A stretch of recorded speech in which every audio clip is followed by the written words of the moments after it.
Hi, and thanks for taking a quick minute to check out Bitcoin for Beginners. And I just want to take just a second and explain exactly what you can expect to get out of this free ebook.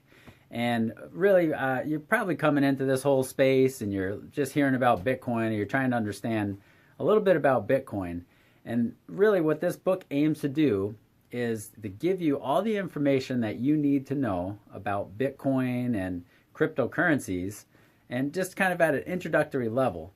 But there's a couple problems that I've seen out in the space. When I was first getting started dealing with cryptocurrency and trying to understand Bitcoin and how it all works, and there was a lot of information all over the place. I had to search all over the internet to find little bits and pieces, and it took a long time.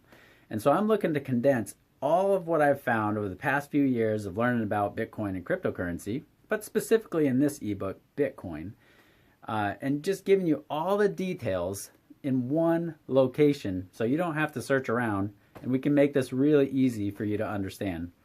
Now, you might be wondering, what kind of things will you be learning about? Well, there's some advantages and disadvantages to Bitcoin, to using Bitcoin. You're going to figure out how to use Bitcoin, where some places are that accept Bitcoin. You'll understand how Bitcoin is taxed. There's a whole bunch that you'll be able to find in this book, and it's just a simple free download that I just wanted to share some information and help to get to know you and stay connected with you. So download the free book. I hope you enjoy it. Thanks for watching.